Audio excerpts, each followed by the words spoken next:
We got here through our developmental pediatrician, whom Rose had not seen, since you were about... Yeah, I say about till I was 13. Yeah, and I was getting to the point where I was a little bit in a panic because I got a call from the pediatrician's office saying that she really had aged out of the office and that the doctor's insurance was in jeopardy. And I asked for a referral. I really wanted someone that would get it. I needed to know that we were going to have someone that if something major did come up, that they understood the unique elements in dealing with a young adult with disabilities. This video will focus on teaching practical examples and best practices of interaction and communication between healthcare professionals and adult patients with intellectual disabilities, commonly referred to as ID. Intellectual disability is a disability characterized by significant limitations in both functioning and adaptive behavior, which covers many everyday social and practical skills. This disability originates before the age of 18. If you're used to treating patients that are very straightforward, and you have something that's just a hair more difficult, there may be some reluctance in trying to treat this population. And it takes more time, patience. And it's kind of hard out there, especially if you're not comfortable with this population. Dr. Eric Sung and Dr. Alice Kuo have firsthand experience serving patients from this population. I see the side of parents who are incredibly anxious and worried about their young adult and making decisions for themselves. But at the same time, in order for young adults to have independence, they have to have some decision-making capacity. And so I think from a healthcare perspective, it's important for a physician to understand the nuances of that. In this video, we will cover topics that will provide a more inclusive experience for your patients with an intellectual disability. Part 1. The medical staff. For many people, the doctor's office is already a place of anxiety, concern, or stress due to a health or medical reason. But for those with ID, the environment can be even more stressful. I have had parents of my patients say that they've unfortunately had a number of negative experiences with those practices, and not necessarily the physician, but I think it's more the staff. And sometimes the physician as well, who just don't seem to feel comfortable or claim that they haven't had the training or just aren't, just haven't had the experience of working with patients with any kind of developmental disability. The number of providers treating this patient population is just very, very minimal. Jonathan? It may take months, 2 years just to find these locations and then get on the wait list. Hi. How are you? Hi, Bradley. Hi, Jonathan. Come on in. How are you? It's something we try to address, Right. and those who service this population really try hard to help out, but we just don't have enough providers out there. You can help ensure access to quality health care by applying a few basic concepts to your team's routine. Office communication. A staff member may need to inform other staff members as well as the physician of a patient's communication needs, limitations, or behavioral triggers prior to the exam. This can be noted in the medical chart, but also shared verbally and discreetly with other staff members as well. I always make sure that I read everything that's on the appointment notes to make sure why they're here, who they're here with, and make sure that if they have any special needs, I'll make sure that I let the nurses know. Any new situation can be anxiety provoking to patients. And so if there is an expectation or there's a history or we know, then a lot of times the staff will work to get that patient into a room very quickly. They will give me a heads up, or during our morning huddle, we'll know that I need to sort of be on time for that patient so that they're not waiting too long. Offer accommodations. There's just different needs for every patient, not just one specific need. Make them feel comfortable, make the parent and guardian feel as comfortable as they can, because this is a different setting. It's gonna be different, for everyone. We can anticipate the visit. We can take pictures if we need to and let the families show the patient who's coming, you know, sort of all the different stations and everything to expect. I feel like that level of accommodation is for any patient. Part 2, the exam room. Hi, Jacob.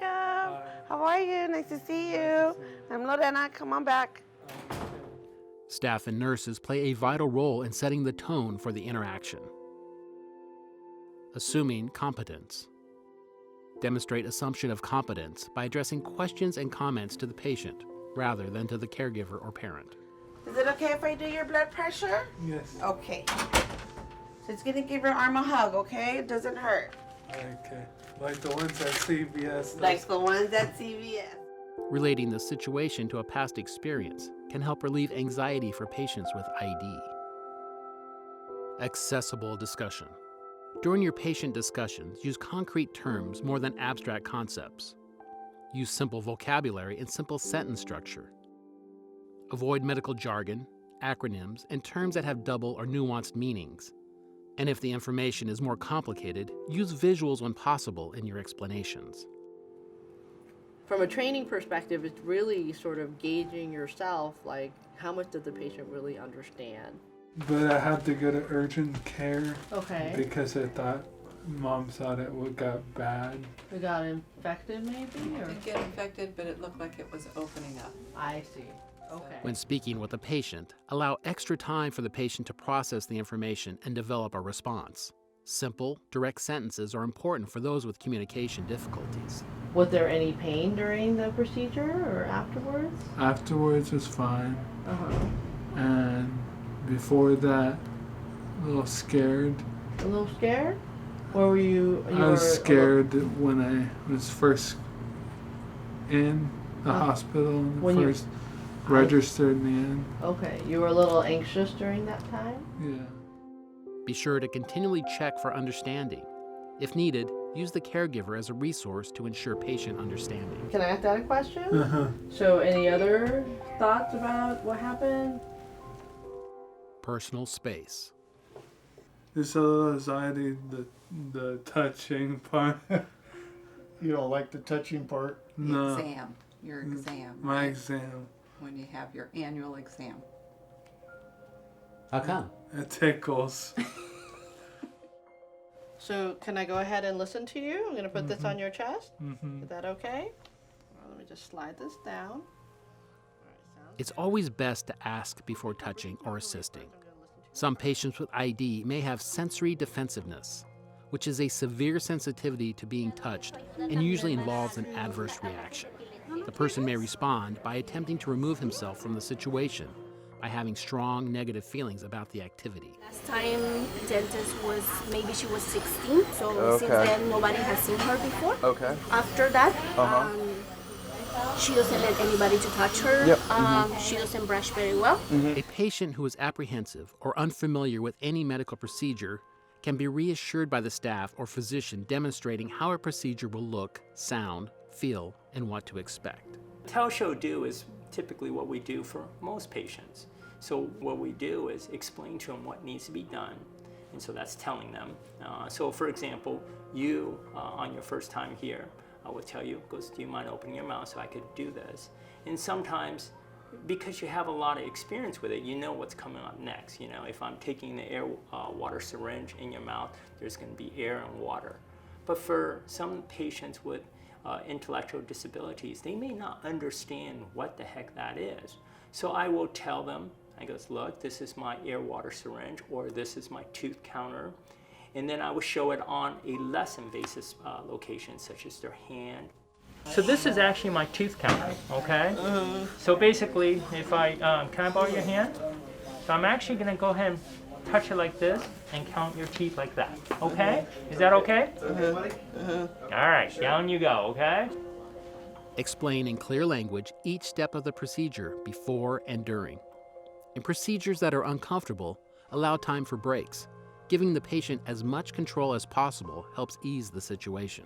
So it's a very stepwise fashion, little bits, little step at a time, so they can understand what's coming at them. And it takes time, takes practice, It takes a lot of patience is what it is.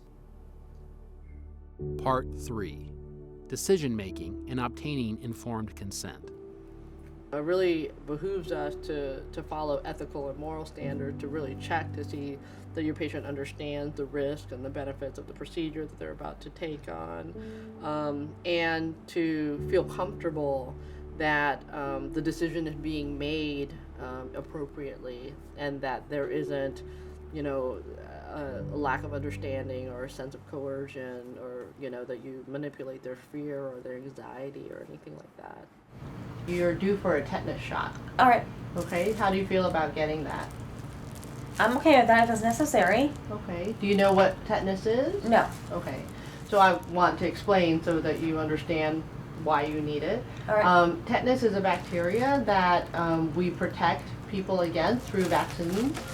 When I first came here, there was a tad bit of anxiety, but not a whole lot of anxiety. What makes you nervous? Not knowing what I'm consenting to. Not knowing what to say. Do you feel comfortable enough to ask Dr. Kuo or the girls on the staff Yes. to explain it? Yes. Yeah, I thought so. The familiar process of obtaining consent ultimately rests with the patient. I try to spend a lot of time with them so that they hopefully do understand, at least to a satisfactory level. I also spend a lot of time with the family members so that they can go home, talk to them independent of us being in the room, and hopefully make a ideal informed consent. Supported decision-making formalizes this process.